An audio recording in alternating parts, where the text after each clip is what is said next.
second year in a row, an April snowstorm. This year's version comes with blizzard-like conditions and more than 40-mile-per-hour winds.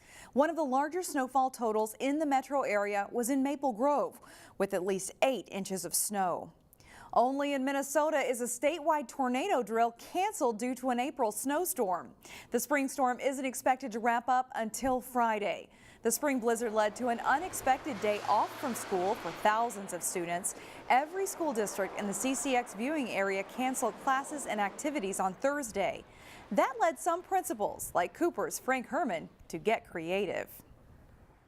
You know what? Just sit back, enjoy this nice spring day with a cold Mountain Dew, and we'll see you all Friday. Other hardy souls ventured out to Elm Creek Park Reserve. Gary Keifenheim came down from Elk River to get in one more round of cross-country skiing. Skiing is a highlight of the year for me, so I look forward to this, last opportunity. The conditions weren't pretty out there either, with the gusty winds and the thick wet snow. Gary gave it a go and he called it a day after one attempt. For many, this April storm didn't spark feelings of joy and excitement. If you could, it was a day to stay inside and watch the winter weather. The streets of downtown Robbinsdale on a midweek morning are cold, wet, and empty.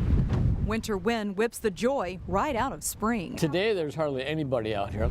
An April snowstorm is a time to stay in and look out. This is enough. Good day for a kite if it wasn't snowing. Inside Willette's Bakery, Todd Bajorkness has a front row seat to what he hopes will be this season's closing act for Old Man Winter. I've never seen the wind strong enough to open the door when, just the wind is blowing it open. I call it the invisible customer. Gary Becklin has an extra job today. Yeah, the door has been flying open all morning, so I kind of got tired of having the invisible customer. He keeps the door open for customers and closed to the wind. The wind has just been real brisk, blowing the snow off of the tree, and oh, look at, there we go again. Now you see what I mean about that door. Coming in a warm bakery is an instant pick-me-up. My daughter has a day off school. The weather is horrible. So these customers stop by for cupcakes and treats. We made plans a week ago not expecting it to be snowing, so I was like, I'll chance it. If the coffee and sweets can't bring a smile to your face, maybe Gary can. Oh boy, that wind. That's when he's not keeping the good stuff in. Just doesn't want to stay. And winter's wind out. That wind won't give up. In other news, Brooklyn Center is losing a brick and mortar retail option. Slumberland Furniture announced it's closing its clearance store on Earl Brown Drive. It faced increased competition as a home furniture opened less than a mile away. Slumberland has 2 other Northwest Metro locations, a store in Maple Grove and another at Ridgedale in Minnetonka. Local sports fans interested in meeting some high-profile athletes will have the opportunity to do so this weekend while supporting a good cause. Topgolf in Brooklyn Center will host the 15th annual Carol Fitzgerald Memorial Fund celebration. Carol Fitzgerald is the mother of Arizona Cardinals wide receiver Larry Fitzgerald, a Minnesota native. She died of breast cancer in 2003, and her family holds an event every year to raise money in support of urban education programs and breast cancer and HIV prevention. You can come by there and have a good time, meet some great people, some athletes. Larry's not going to be the only celebrity there, there'll be others. The fundraiser at Topgolf takes place Saturday from 7 to 11 p.m. Tickets cost between $150 to $3,000. The day-to-day schedule in the classroom has changed quite a bit in the last few decades. There's more emphasis on hands-on learning and how to problem solve in a group. In today's School Spotlight, we show you how that's happening at Neal Elementary in Crystal. So here's our job, 4th graders. Students have paper and rulers out in this 4th grade math class. Look at what we have in front of us and find the perimeter of these different areas on our fake farm. They are ready to measure up the farm for themselves, but they'll also compare notes with their peers. So we started with something where we were kind of just doing a visual to kind of review what we were doing. Then we move to a hands-on with a paper guided learning. And then my next step for them will be to do some partner or individual measuring activities on their own. This hands-on approach that emphasizes both individual learning and group work is a tactic you'll see in every class here at Neal Elementary. It makes it easier to learn. You want them to be able to problem solve. You want them to be able to work independently. I mean, that's life. That's what a job needs to be. Lifelong skills of how to work together. The majority of our classrooms are set up in pods that the students are sitting together, collaborating, talking things out, because in life you will need to figure out how to work together to move a project forward. Principal Amy O'Hearn says this neighborhood school has an atmosphere that is special. There's a real family connection here. We're smaller than some of the other buildings that I've worked in, and I think that helps with that collaboration and connection. To be here is like being at home. You can actually be yourself and have fun and learn. Neal Elementary draws in students from Crystal and Golden Valley and beyond. It engages a diverse student population in academic skills, life learning, and so much more. I don't know what could be more enriching than a diverse student population. Our kids are really taught to empathize with and appreciate students from different backgrounds who are not like them. And I just, as a parent, I don't know what could be more enriching than that. Today we captured one family that seemed to be enjoying the snow. Photojournalist Dustin Scholl spotted this family of deer. They pranced and skipped their way through Elm Creek Park Reserve. And we will leave you with some of the nature sights that you'll see out there.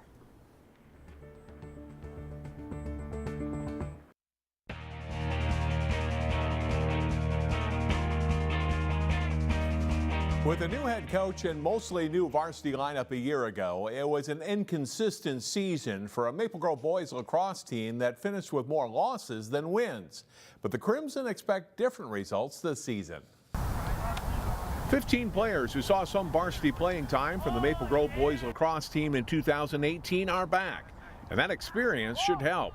We already know each other. We don't have to spend that time really getting to know each other. Our offense knows all of our sets still. Our defense knows the defense that we've been running before. And it's awesome to have all that great leadership coming back for another year. Everybody last year who was a senior this year got at least 1 year of varsity playing time last year, and that's going to be pretty huge the rest of the season. Mike Maudsley's team finished with a 6-8 record in his first year as head coach.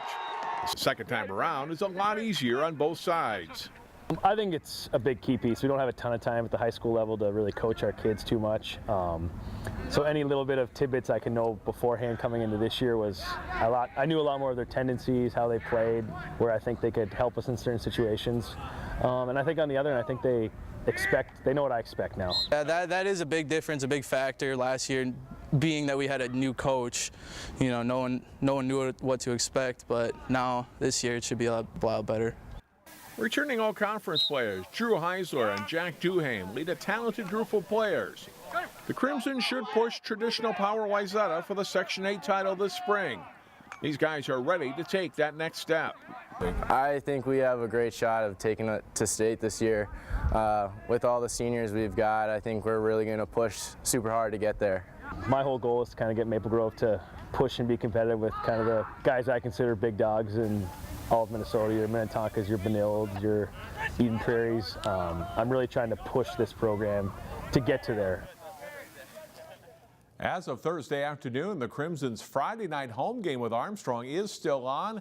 If it's postponed, Maple Grove is scheduled to open the season Monday against Champlin Park.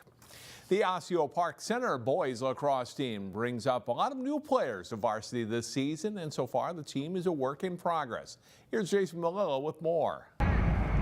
Osseo Park Center head coach Darren Nelson says this has been a preseason like no other for his team. I've had an injury to a returner who'll be out for the year, a couple more nagging injuries, so they're not practicing. So we're really working in a lot of new guys that, you know, they're learning. It's a process. Having a lot of young players is definitely a little bit of a struggle, but they're adapting and they're getting right into it and working right into our offense like last year. So we're gradually getting better and better by the day.